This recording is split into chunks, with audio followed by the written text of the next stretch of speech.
Hello, aliens. How you doing? I know you're watching this, it must be very amusing to you, but not even humanity is absurd enough to make this situation happen. What did you do with Big Chungus? We know you're the sus imposter, and I saw you vent in electrical. Yes, I know, it's hilarious. Very, very funny. I feel so good being just a complete joke of a species. Look, every month something more absurd happens in the world. So I'm calling it. Something is afoot and it's you. And listen, I don't mind that humanity is an intergalactic comedy show. I feel honored, really. But as an act of reciprocity, as it were, it would be very nice if you could give us a call. Or, send any kind of proof of your existence, because it kind of would solve a lot of problems that are actually quite serious down here. We literally showed you our dicks. Answer us. In all seriousness, though, I do think, as out there as it sounds, that getting confirmation that intelligent alien life exists and is somewhere out there, doesn't even have to be in our near neighborhood, is going to be very beneficial to the way that humanity thinks. And I'm literally saying just a life sign, right? We don't need no tech pics or any raunchy philosophies. We will just come together as a species just knowing you're out there. We don't even need any, cryptic warnings about the mysterious alchemy of strange mechanisms in the universe we don't understand. Like, if you put heating gas into a place and you keep increasing the amount of heating gas in that place, eventually there's gonna be more heat in the system, and then that more heat means there's more wild shit happening. All we need is confirmation that alien life is out there. We humans as a species grew up under the evolutionary paradigm of resource competition, which is true about every species, and frankly, if evolution is the same everywhere in the galaxy and the universe, probably the same is true about any kind of alien species. And the way we became better at resource competition than any sort of other species that has ever existed on this entire planet ever is through socialization. We form these immensely complex social networks where we integrate all kinds of different people with various different specializations in order to make the most out of the limited resources that we have. And this is something those alpha, sigma, gamma, male, get my dick soft type guys just really don't understand, that in the game of human evolution, an individual just spreading their seed as far as possible hasn't been the strategy de jour for a couple 100,000 years. We can maintain somewhat deep and meaningful relationships with about 150 people at a time. That may not sound like a lot, but no other animal in the animal kingdom, to our knowledge, has ever been able to do this. And if any other animal in the animal kingdom had ever been able to do this, we'd probably know. This is why, in the archaeological record that we know, and even really in most historical records, the majority of communities that have ever existed around the globe were around 150 strong, and in those communities, various different people had various different roles that they specialized in, so we could cover more ground in the amount of different things that we could do. This is called Dunbar's number, and it's a very important mechanism to keep communities healthy. But obviously we do, and to a large extent always have, also organized societies into much larger scale structures. Any of these groups of 150 had people whose specialization was to know people from other groups of 150. So when the time came to work together or to settle a dispute with as little loss of resources as possible, they would be the ones who could broker contacts. In the modern world, we still have these kinds of social butterflies. They're still around and often act as sort of informal diplomats between various different social circles. But of course, in the modern world, we no longer live in a small roaming or even homesteading communities that are largely isolated from each other anymore. Our circle of 150 is integrated it with people we know in the cities that we live in. They overlap and are interwoven. Everybody knows different people, everybody constantly meets new people. So we created different mechanisms to keep track of who is a potential ally to share with, or who might be a dangerous competitor. And the way we do this at a glance is to find identities that we have in common with a person who is not part of the 150, because we need to interact with those all of the time. Now, the classic in terms of identities to have in common that unite us even when we are strangers is ethnicity or nationality, but let's be honest, it can literally be anything. Maybe you both like the same genre of music, maybe you have the same gender identity, maybe you share the same religion, maybe you lived at a certain place at a certain time, both of you, and you are no longer there. What exactly the arbitrary identity is doesn't really matter all that much. It just serves as a spontaneous jumping off point in order to identify people you can trust more and trust less, and also have like a sort of gripping point where you can continue spinning your social web. And of course, any individual person will value any individual aspect of any individual identity at a different level than someone else, depending on how much they themselves identify with that specific aspect of their identity. For instance, I really identify a lot more with being a fan of blues music than with being German, frankly. The key thing about identities, however, is that though they can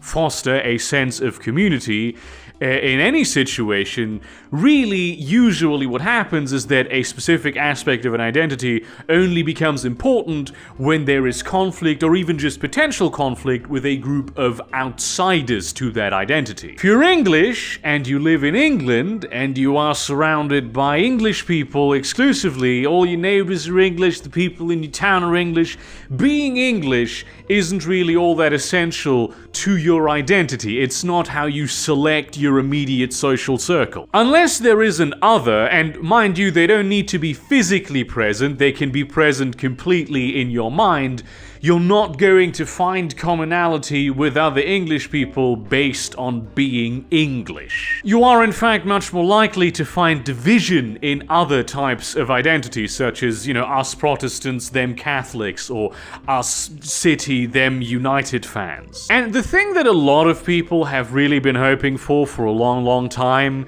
is a sort of like global human identity. It seems like the logical endpoint of our ability to socialize, really, if we used it to its full potential. We all, or everyone in the world, we hold hands and we march into a perfect future together where no one will ever have to suffer ever again for any reason. That's, a little bit facetious, but obviously, genuinely, it is true that recognizing the fellow humanity in people around the globe, maybe setting aside a little bit of the unnecessary suffering we inflict upon each other, would be an improvement on the current state of affairs. And it's been happening. It has been happening, sometimes on a smaller scale than what we ultimately wish for, where people identify as European or African in addition to their respective ethnicities and nationalities, but it is a step in the right direction in terms of the kind of scale that we want. A couple centuries ago, it was impossible for someone from Hill Bottoms, to identify with someone from neighboring Sandringhams. Nowadays, you have Finnish sauna alcoholics identifying with sunbathers in southern Spain. But hang on, why the fuck do we need aliens in all this? Well, a while ago, there was a very interesting experiment performed called the Robbers Cave experiment. Essentially what they did is they took boys and they split them into two groups at a summer camp, and both of these groups developed like a joint identity, gave themselves names in order to celebrate their newfound friendship. But eventually they noticed, hang on,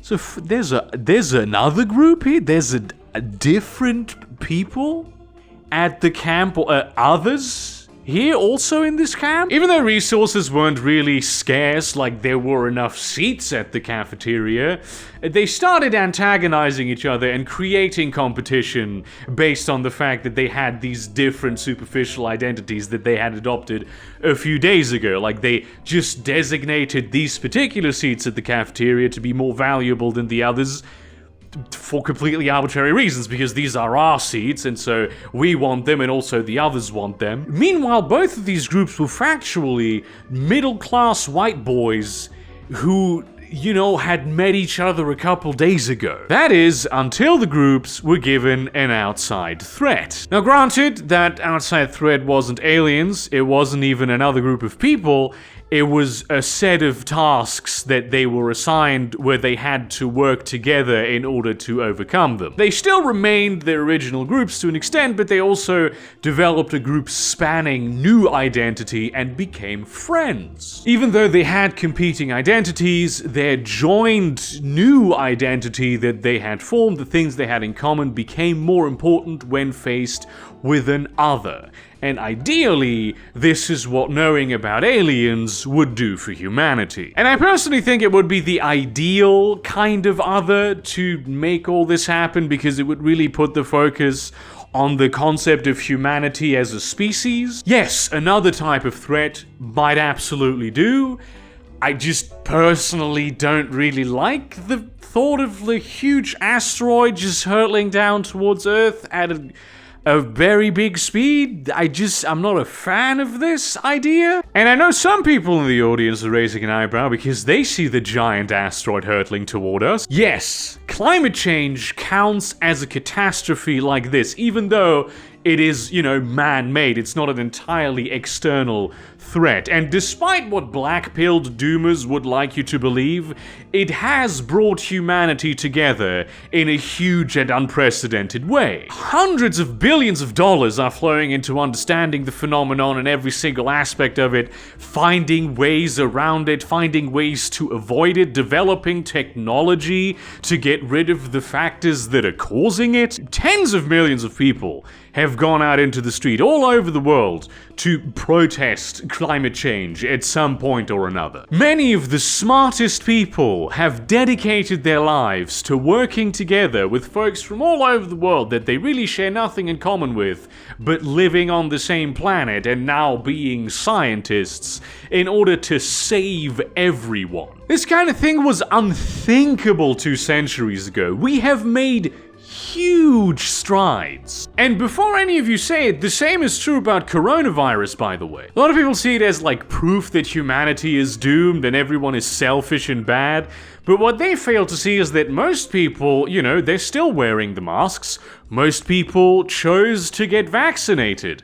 Most people also want the vaccines that we have to be distributed to the rest of the world, so they also can get unfucked by this huge situation. We don't even need a crisis that unites us, we just need a crisis that's external to us. Look at every time some horrible natural catastrophe happens, pretty much anywhere in the world. You will have people who will never in any way, shape, or form interact with or know the identity of the people they are donating vast sums of money to. A major issue with climate change as a unifying catastrophe is that it's still rather nebulous. It will affect different regions in different ways at different times. Different people will be affected differently. And also there are some very, very powerful interests who keep perpetuating this catastrophe for their own selfish reasons all of the time. And they invest a fuck ton of money in making sure that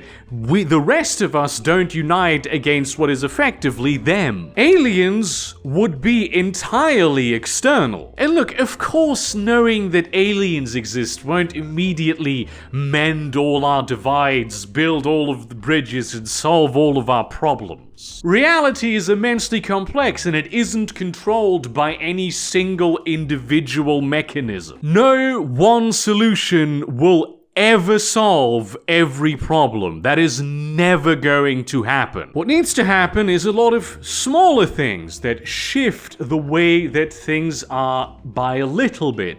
Which, in the grand scale of things, only a little bit. Factually, it'll be, a huge, huge magnitude of things changing. And these are the kinds of things that, average people don't really have all that much control over. So aliens, give us a fucking call. It won't solve all our problems, but the cultural shift resulting from it is certainly going to take us a few steps in the direction that we need to go. Thank you very much for watching this video. Like, comment, subscribe, share this to your relevant communities, but do not spam them. Supporting me on Patreon or Subscribestar, buying some of my merchandise or my short story collection. And in that spirit, I'm really just going to be recording a bunch of videos canned now, so I don't really have much of anything to say to anyone.